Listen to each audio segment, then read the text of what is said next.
नमस्कार मैत्रिणींनो, आम्ही बहिणी या आपल्या चॅनलमध्ये तुमच्या सर्वांचे खूप खूप स्वागत.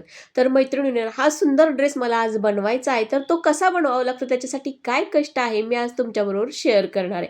तर मैत्रिणींनो, घरातली ही सर्व कामं आवराआवरी किचनमधली झाल्यानंतर मला तो ड्रेस शिवायला घ्यायचा आहे. एक टेलर ज्यावेळेस एखादा ड्रेस बनवतो, तर त्याला त्यासाठी किती कष्ट असतात, किती काय काय करावं लागतं, हे आज मी तुमच्याबरोबर शेअर करणार आहे. मैत्रिणींनो, कापड आणून दिलं की ते कापड आणि ड्रेस तयार केल्यानंतरचा तो ड्रेस याच्यातली जी मधली प्रोसेस आहे ती आज मी तुमच्याबरोबर शेअर करणार आहे. आपलं आयुष्य हे असंच असतं ना गं मैत्रिणींनो.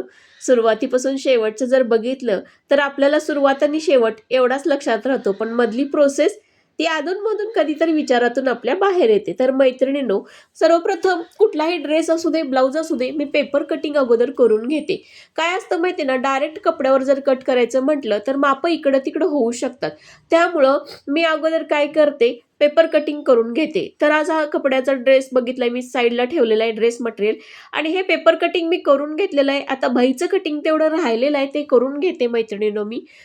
कारण काय असतं, डायरेक्ट पेपर कपड्यावर जर कटिंग केलं तर काही तर चुकलं तर तो कपडा पूर्ण वाया जातो. त्यामुळं अगोदर पेपर कटिंग हे नेहमी केलं जातं.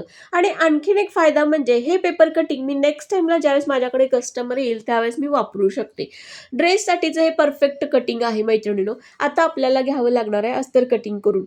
फक्त पेपर कटिंग करून चालत नाही, तर त्यासाठी अस्तरही कटिंग करावं लागतं. आणि अस्तरवरची ही मापं आता टाकून मी हे अस्तर कटिंग करून घेणार आहे. अस्तर कटिंग झाल्यानंतर आपल्याला मेन फॅब्रिक कटिंग करायचं आहे. अस्तरवर परफेक्ट मापं टाकावी लागतात आणि मेन फॅब्रिकला थोडंसं माप वाढवून घेतलं तरी चालतं. पण अस्तरचं माप परफेक्टच ठेवावं लागतं. ते माप शेवटीपर्यंत राहतं. मेन फॅब्रिकचं थोडंसं आपण वाढवून ठेवलं तर ते नंतर अस्तर बरोबर आपण कटिंग करून घेऊ शकतो. कारण काय असतं, मेन फॅब्रिकला हे अस्तर जोडावं लागतं मैत्रिणींनो.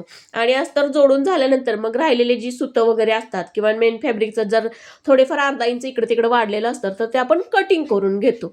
तर या पद्धतीनं अगोदर मी हे अस्तर कट करून घेत आहे.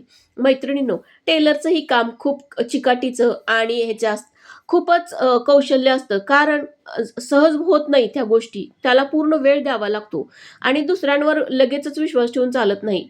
जर आपल्याकडे कोणी असिस्टंट असेल, आपण तिला दिलं, तर नवीन जर कस्टमर असेल, त्याचं माप जर चुकलं, तर आपल्याला ते कपडा भरून पण द्यावा लागतो. त्यासाठी खूप असं शार्प बुद्धीनं आणि विचार करून कपडा कट करावा लागतो मैत्रिणींनो.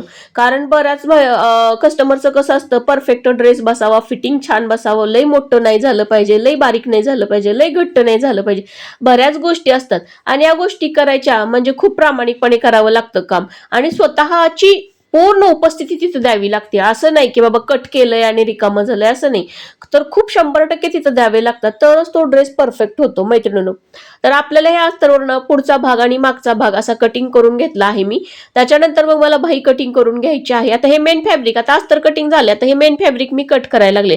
तर मेन फॅब्रिक थोडंसं एक अर्धा इंच वाढवून ठेवून मी कट करते मैत्रिणींनो. कारण कसं आहे, शिलाई करताना दोरा इकडे तिकडे कमी जास्त होऊ शकतो किंवा सुतं निघू शकतात, मग ते कापड कमी पडू नये म्हणून शक्यतो मेन फॅब्रिक मी वाढवून ठेवते. आणि माझी नेहमीची कटिंग पद्धत म्हणजे मी पेपर कटिंग कंपल्सरी करते मैत्रिणींनो. थोडासा वेळ का लागेना, पण आपला कॉन्फिडन्स पण वाढतो. आता आज हे कटिंग झालेलं आहे, आता ही सलवार कटिंग करायची आहे. सलवार कटिंग झाली की मला शिवण करायला बसायचं आहे. मैत्रिणींनो, माझं रोजचं रुटीन असंच आहे. घरातली कामं आवरली की काय असेल ते पेपर कटिंग करायचं, अस्तर कटिंग करायचं. कधी जर वेळ अवेलेबल असेल माझ्याकडे, तर मी आदल्या दिवशी रात्रीच कटिंग करून ठेवते आणि दुसऱ्या दिवशी डायरेक्ट शिलाई करते. मैत्रिणींनो, शिलाई जर करायची म्हटलं तर अगोदर जर कटिंग असेल तर आपलं काम पटपट होऊ शकतं. पण जर एकाच दिवशी पेपर कटिंग, अस्तर कटिंग, मेन फॅब्रिक कटिंग, मग शिलाई म्हटल्यानंतर वेळ तर जातोच मैत्रीण.